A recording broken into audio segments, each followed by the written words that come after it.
Bienvenue au centre évangélique L'Arche de l'Alliance. Situé sur l'avenue Mobutu au quartier Abattoir dans la commune de Massina à Kinshasa, République démocratique du Congo, le centre évangélique L'Arche de l'Alliance est une église locale de la 37e communauté des Assemblées de Dieu et première extension de l'église là-bas.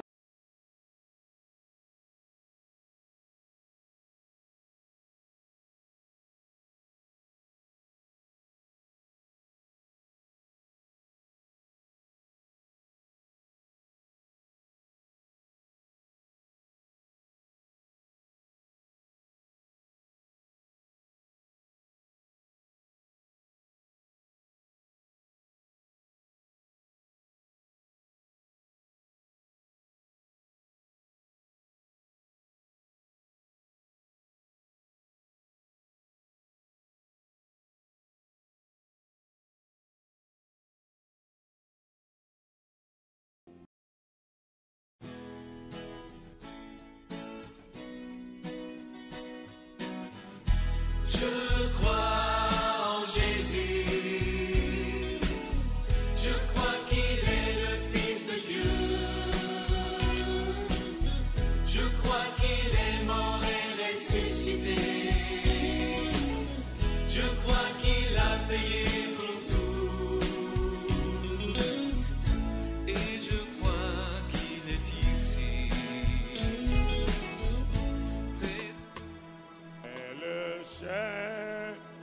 Chemin du calvaire est étroit et périlleux. C'est un chemin solitaire, difficile et périlleux. Le chemin du calvaire. Le chemin du calvaire est étroit et périlleux. C'est un chemin solitaire, difficile et ténébreux. Jusqu'au bout, je veux te suivre dans les bons, les mauvais jours. À toi pour mourir et vivre, à toi Jésus pour toujours. Jésus donne grâce et gloire. Jésus donne grâce et gloire pour le suivre à chaque pas. Avec lui, joie et victoire, paix et bonheur ici-bas. Jésus donne. Jésus donne Grâce et gloire grâce et gloire pour le suivre à chaque pas. pour le suivre à chaque pas. Avec lui, Joie et victoire, paix et bonheur ici-bas. jusqu'au bout, Jusqu'au bout, je veux te suivre dans les bons, les mauvais jours. À toi pour mourir et vivre. À toi Jésus, pour toujours. Alléluia.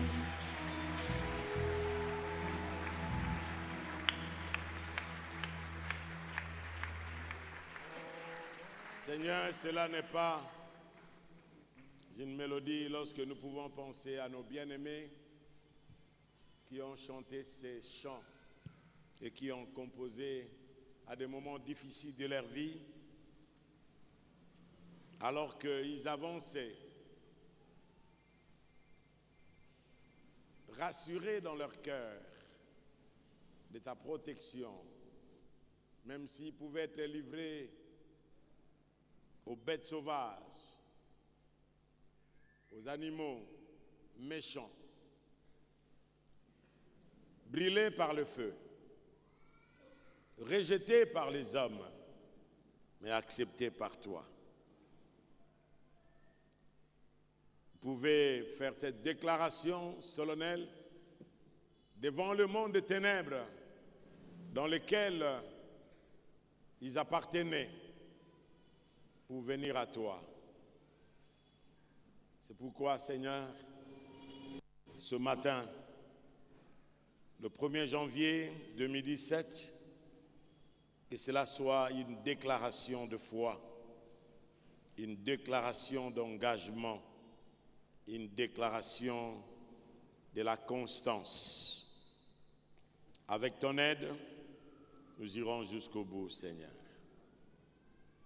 Mais ce chemin-là est solitaire de foi, sans amis, sans quelqu'un que l'on aime, mais des fois seul. Mais tu as dit, il arrivera un temps où tout le monde sera éparpillé loin de moi, mais je ne serai pas seul, car le Père est avec moi. Merci pour nos frères et sœurs, nos époux, nos enfants, qui nous ont accompagnés pendant ces temps difficiles, qui ont prié, intercédé en notre faveur. Merci pour des frères et sœurs. Seigneur, merci encore une fois. Merci. Un seul mot, merci. Merci, Père.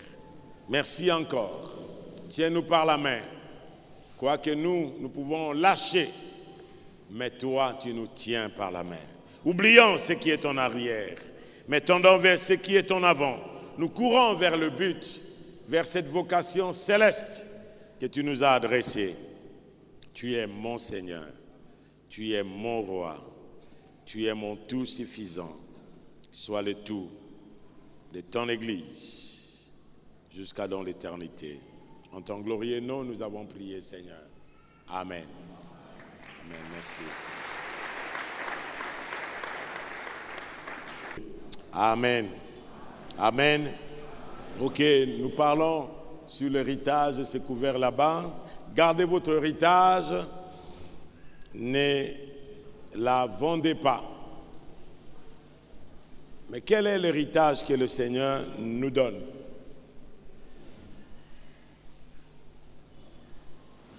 C'est ça la question. Quel est l'héritage qu'il a donné et qu'il donne?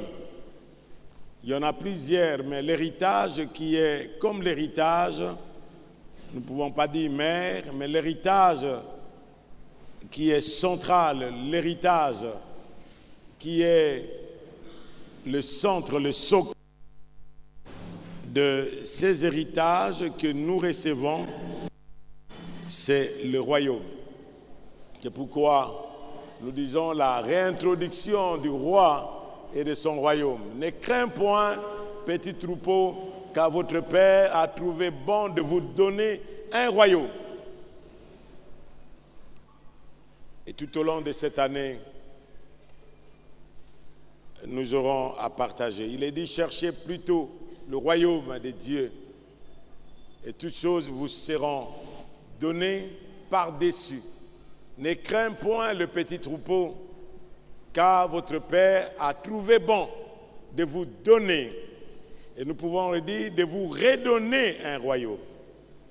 Parce que Dieu avait donné, avait la pensée d'élargir son royaume sur la terre.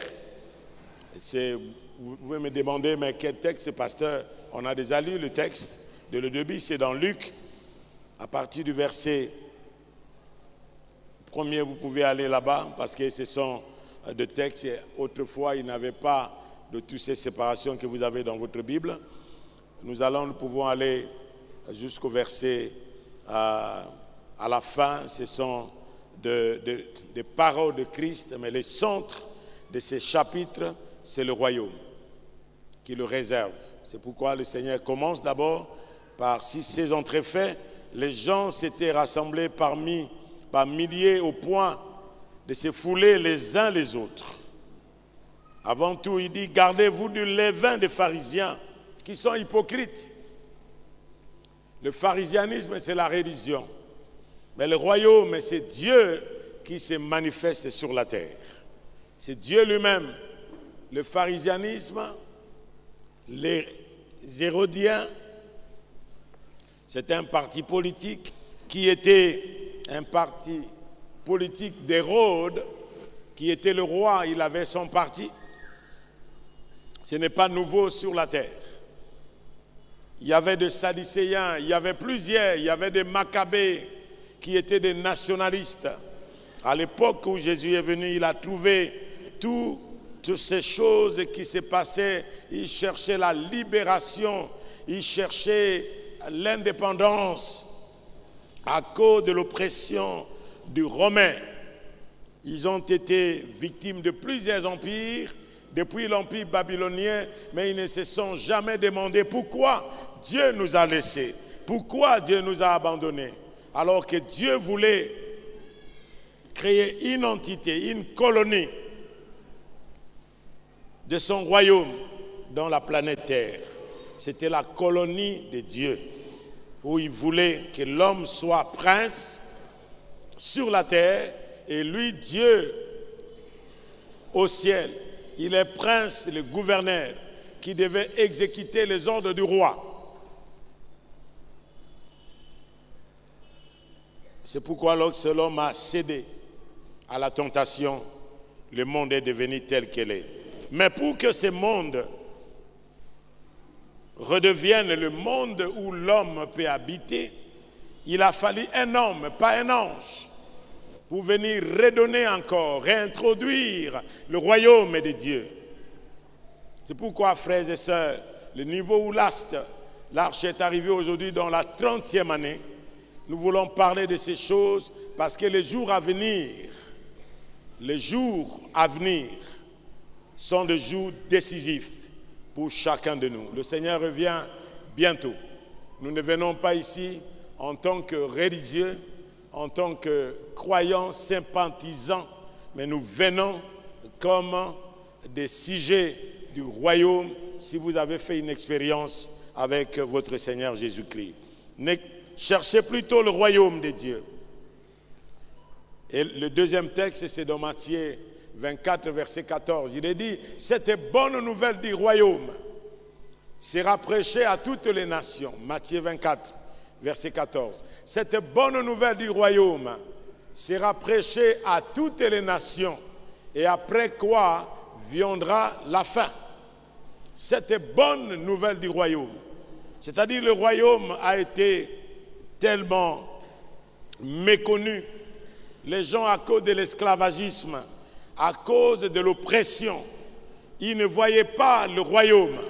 Le royaume, comme le Christ lui-même a dit, les rois de ce monde tyrannisent, les rois de ce monde oppressent, les rois de ce monde aussi détruisent leurs sujets. Ils disposent de leur vie comme ils veulent. Ils peuvent éliminer, ils peuvent tuer, ils peuvent même vendre. Mais qu'il n'en soit pas ainsi parmi vous. Que celui qui veut être grand, qu'il soit le serviteur. Car le Fils de Dieu n'est pas venu pour être servi, mais pour serviteur. Pour servir. Il n'est pas venu pour se servir, mais pour servir. Il sert, lui le roi. Et la preuve est que lui a été le martyr pour ses sujets. À la différence des autres. Lui était le martyr. Son sang a coulé pour vous et moi. Amen. En bref, c'est une introduction que nous avons faite depuis le dimanche. Mais nous voulons, en quelques mots avant de nous séparer, reconnaître les concepts de royaume, comment il est défini. Nous savons que nous avons connu des chefferies, surtout dans notre pays. Il y a eu quelques royaumes qui s'étendent comme le royaume Kuba, comme le royaume de Congo, où le roi Nzingaku Vouete. Il y a le royaume qui s'étend jusqu'en Angola. Et on a vu un roi qui est mort et les Angolais sont venus. Ceux qui sont au Congo-Brazzaville, nous avons vu les Congolais de Brazzaville et les Angolais sont venus parce que le roi avait un territoire. Qu'est-ce qu'est le royaume? Comment le royaume est défini? Le royaume, c'est l'autorité qui gouverne sous l'influence d'un souverain. Un souverain, c'est celui qui ne reçoit de personne, qui n'a reçu de personne. C'est celui-là qui est souverain. Lorsque nous écoutons aujourd'hui souverain primaire, et on dit que c'est le peuple, mais le peuple n'est pas souverain. Souverain s'il n'a rien reçu.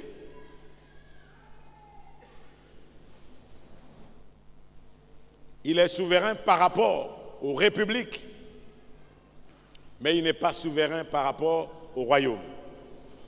Et nous allons courtement parler de cela. L'autorité qui gouverne sous l'influence d'un souverain qui exerce son impact sur son territoire à travers sa volonté. Il exerce son impact sur son territoire à travers sa volonté. Il fait ce qu'il veut. C'est pourquoi même dans la prière de Jésus-Christ, il a dit, « Père, ce n'est même pas toutefois ma volonté, mais la tienne. » Il ne voulait pas faire sa volonté. Job nous dit ceci, « J'ai plié ma volonté à la parole de sa bouche. » C'est pourquoi nous voyons Job ne pas maudire Dieu lorsqu'il est passé par les difficultés. Il a dit que Job n'a pas maudit Dieu. Il a dit Dieu a donné et Dieu a repris, que son nom soit glorifié. Il se reconnaissait comme le sujet du roi. Il se reconnaissait non pas comme le propriétaire. C'est un souverain qui exerce son impact sur son territoire à travers sa volonté. Ses projets et ses intentions qui sont manifestés comment? Dans la culture, dans la mode de vie, dans la valeur de ses habitants. Je reprends. Comment la volonté des projets et des intentions du roi, comment cela se manifeste? Cela se manifeste par la culture, dans le mode de vie de ses habitants et dans les valeurs aussi de ses habitants. Un roi doit avoir un territoire, un domaine d'autorité. Nous l'appelons et nous l'appellerons, c'est-à-dire son domaine royal ou son royaume. Le Congo, qui a été découvert non pas par Léopold II,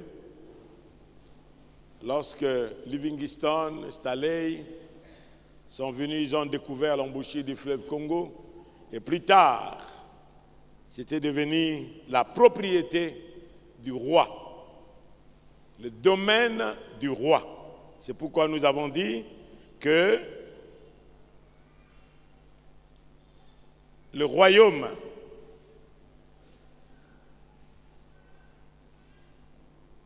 c'est un territoire, le domaine de l'autorité et tout ce qui se faisait au Congo.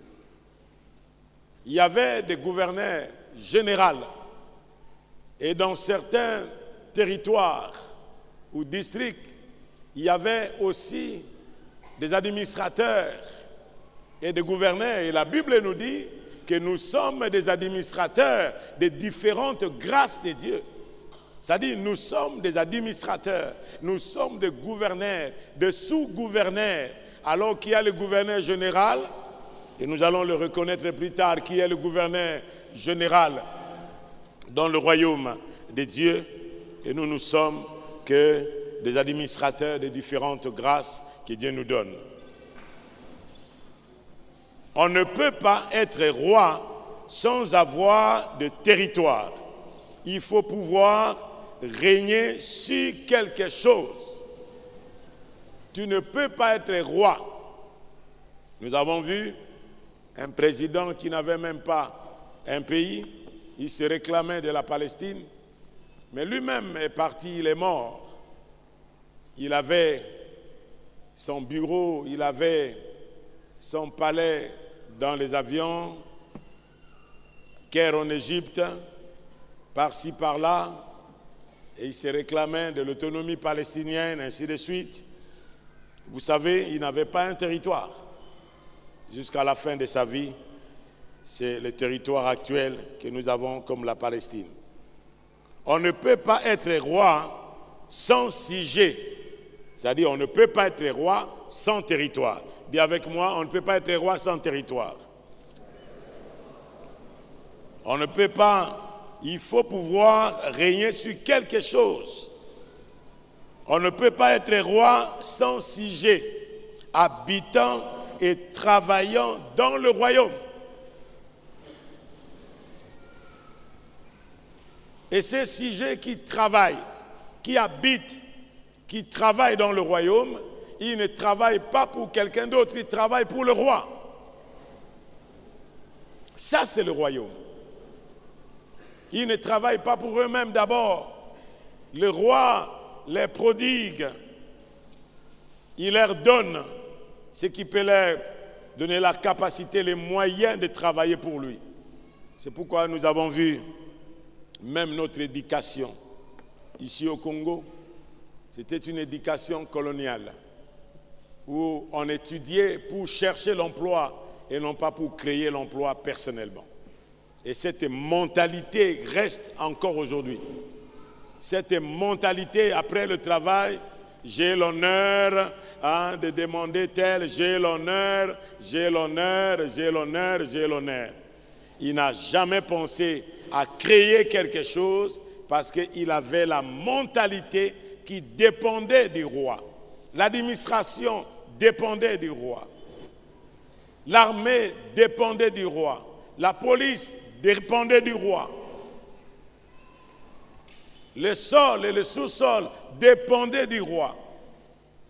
Il pouvait extraire. Je suis témoin parce que je suis né dans le royaume belge. Non pas seulement la colonisation. Nous étions la colonie belge. La colonie qui dépendait de ces rois. Dans un royaume traditionnel, tous les pouvoirs, suivez-moi bien, tous les pouvoirs résident dans le monarque, tout le pouvoir alors. Le roi possède personnellement le pays, c'est pour lui, et ses habitants, c'est pour le roi. C'était le cas du Congo. Et le Congo peut parler du royaume. Le Congo peut parler du royaume parce que nous avons été colonisés par un royaume. Malheureusement, les autres n'ont vu que la République. Même si vous parlez de la dictature, il y avait une marge de la liberté des fois, une marge où ils ne pouvaient pas dire tout. Parce que des fois, on pouvait dépendre des manifestes de l'enseignement. Un congrès pouvait être là. Mais le roi n'a pas besoin d'un congrès. Nous allons le voir tout à l'heure là. Il n'a pas besoin d'un congrès. Il possède personnellement le pays et ses habitants. À la différence d'un président ou d'un premier ministre qui est simplement le représentant du gouvernement et ne possède pas le pays. Il gouverne au nom du peuple. Voilà la différence. Le roi gouverne en son propre nom.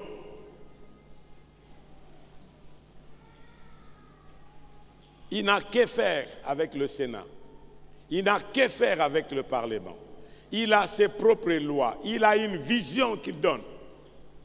C'est ça le royaume. C'est pourquoi vous êtes là lorsque Satan a usurpé le royaume qui était dans l'homme.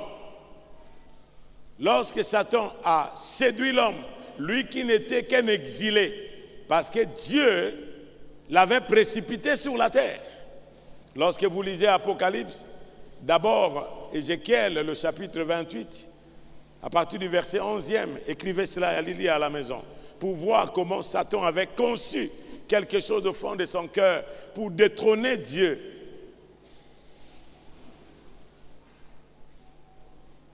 Faire un coup d'état au roi, bon, non, tu vas te créer des problèmes. Le roi créateur, le Père, celui qui était là, qu'un envoyé Lucifer, porteur de la lumière, avait conçu quelque chose en lui. Dans son orgueil, vous savez, lorsque on confie des responsabilités, des fois, on dépasse la limite des responsabilités que l'on donne. Pour agir des fois sans se référer à celui qui vous a délégué. C'est très grave. C'est très grave. Dieu avait délégué à l'homme. Il lui a donné des lois. Et ces lois, c'était pour son propre bien, pour qu'il soit gardé.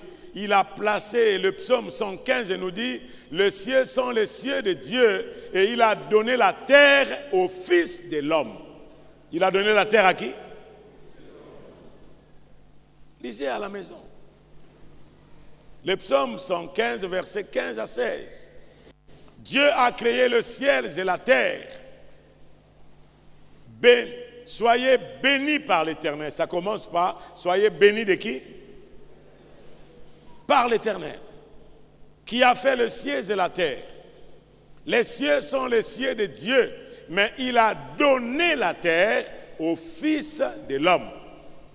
C'est-à-dire l'homme, on lui a donné, comme nous voyons ici, ne crains point petit troupeau, car votre Père a trouvé bon de vous donner quoi? Un royaume, une colonie. C'est ce que Dieu avait fait pour l'homme. Il lui a cédé une colonie, la terre, pour que l'homme soit le gouverneur, le vice-gouverneur, le prince, parce qu'il était fils. Et lorsque nous lisons le livre de Malachie, Dieu ne voulait pas seulement que l'homme soit créature, mais Dieu voulait être un père lorsque l'homme lui obéirait et marcherait selon sa parole. Lisez avec moi Malachie, le chapitre 2. Malachie 2, le verset 10. Balancez votre main si ça passe. Balancez votre main. Nous devons comprendre ça, frères et sœurs. Lorsque nous parlons que nous entrons dans le royaume, et comme le Seigneur a dit à Nicodème, si tu n'es pas né de nouveau, tu n'entreras pas et tu ne verras pas le royaume de Dieu. Beaucoup de nous ne voient pas Dieu, ne voient pas la manifestation de Dieu dans leur vie, dans tout ce qu'ils entreprennent, parce qu'ils ne sont que des religieux. Même les pasteurs, même des églises, même des communautés. Les communautés deviennent comme des entités tribales, des entités ethniques où vous trouvez les gens de même tribu, de même clan. Il se passe, lorsque celui-ci passe président, l'autre passe représentant légal, l'autre passe, lorsque le père meurt, bon, l'enfant hérite, ainsi de suite. Malachie 2,10, qu'est-ce qu'il est dit? N'avons-nous pas tous, à haute voix, lisons ensemble, n'avons-nous pas tous? Mais je ne vous écoute pas, moi j'ai plus la voix que vous. Vous êtes plus nombreux que moi. Lisez ensemble avec moi. N'avons-nous pas tous? Et n'est-ce pas un seul Dieu qui nous a? C'est-à-dire, ici le prophète dit, l'intention première de Dieu était d'avoir les enfants qui deviendront des fils héritiers. C'était l'intention de Dieu. En créant l'homme, en plaçant l'homme dans le jardin d'Éden.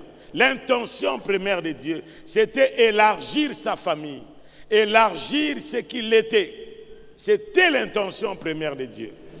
C'est pourquoi lorsque vous comprenez cela, frères et sœurs, vous n'allez pas être victime de quelqu'un qui va suivre les idéologies, les pensées des hommes concernant votre destinée. Vous n'allez pas vous vendre votre conscience, vendre votre personnalité par le biais des banques, parce que vous voulez satisfaire, vous voulez donner votre destinée entre les mains de quelqu'un que vous ne connaissez pas. Même les voix que nous donnons, par les votes que nous faisons, nous devons faire attention. N'avons-nous pas tous un seul Père? Regarde la pensée de Dieu. C'est-à-dire, Dieu avait non pas seulement les sujets comme habitants, comme dans le royaume traditionnel, le pouvoir réside dans le monarque, le roi possède personnellement le pays et ses habitants. Ça, c'est le pouvoir traditionnel. À la différence d'un président ou d'un premier ministre qui est simplement le représentant du gouvernement et ne possède pas le pays, il n'est pas le propriétaire du pays, il n'est pas le propriétaire des habitants. Les habitants sont le peuple. Lui, il gouverne au nom du peuple. C'est pourquoi, lorsque nous écoutons des discours, il faut que je consulte ma base, mes souverains primaires. Mais si vous consultez votre base, c'est que c'est la base qui vous donne le pouvoir. Mais le roi, il n'a aucune base. Ça dépend de lui-même. Et on ne peut pas acclamer le royaume de Dieu.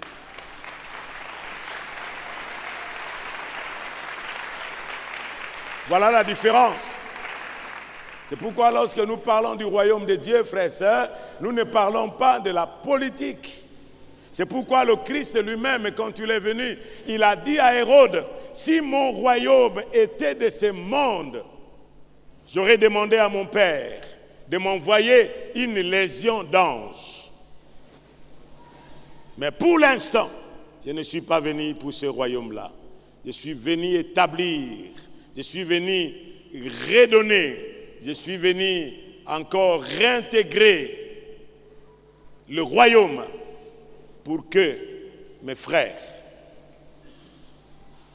qui me ressemblent, que je suis devenu moi, Emmanuel, Dieu, homme, pour redonner à mes frères ce qu'ils ont perdu. Alléluia.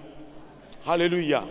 C'est pourquoi, frères et sœurs, cette année, pensez au royaume. Dites à quelqu'un, pensez au royaume. Vous êtes dans la République, mais vous êtes citoyen d'un royaume. Je suis dans la République démocratique du Congo, oui, je vis, même notre église ne peut pas fonctionner sans les lois. Les lois cadres 004, on ne peut pas fonctionner sans cela. On ne peut pas fonctionner sans les lois, sans des limites. Même pour organiser notre nuit de destinée, nous avons été à la commune demandant, quoique nous sommes une communauté reconnue officiellement par le ministère de tutelle, on nous a demandé de venir demander l'autorisation pour que nous ayons notre nuit ici. Dans notre propre concession, nous n'étions pas dehors. Parce que ce sont des lois qu'il faut obéir. Mais dans le royaume de Dieu, c'est différent. Amen. Amen. Le roi imprime sa vision. Contrairement aux républiques, le roi imprime sa vision au royaume. Il n'y a ni congrès, c'est-à-dire Sénat. Il n'y a ni parlement auquel soumettre ses projets de loi.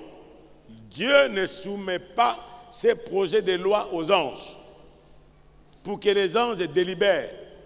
Qui est pour? Qui est contre? Non, non, non, non. Il le fait lui-même. Waouh! Alléluia! C'est pourquoi la Bible nous dit que ce que Dieu veut, il le fait au ciel et sur la terre, ce qu'il veut. Qui peut dire à Dieu, ne fais pas ceci? Personne.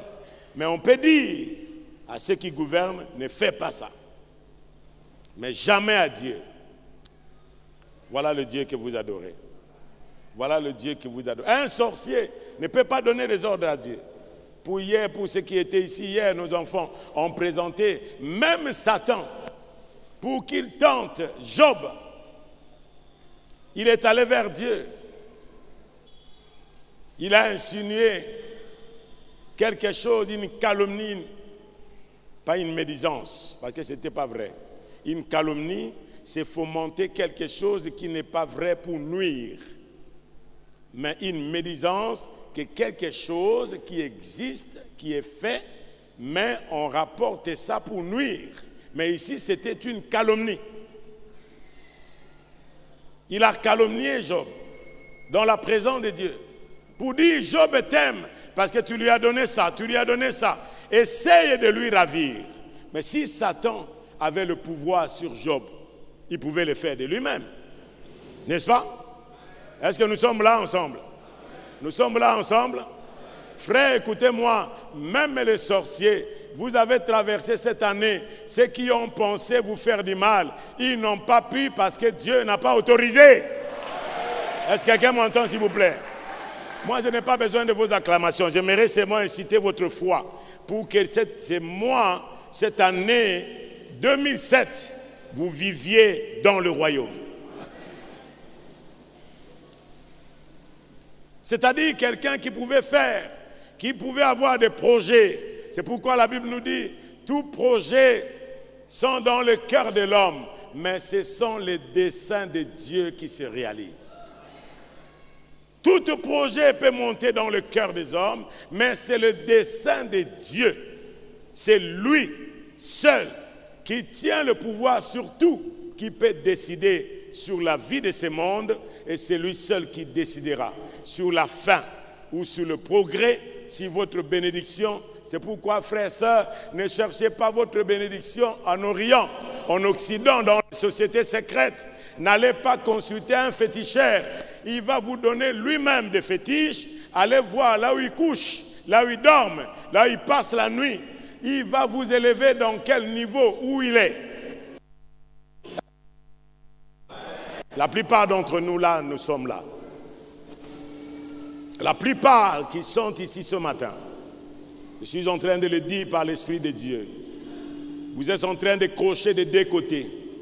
Vous êtes dans les sociétés secrètes, dans l'occultisme, dans les sciences ésotériques.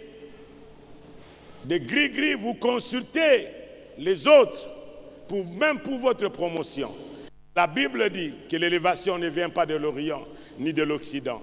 C'est l'Éternel qui élève l'un et abaisse l'autre.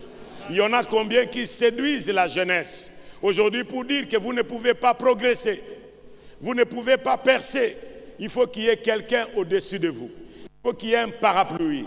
Moi, parapluie peut être troué et la personne peut être mouillée par les eaux de pluie.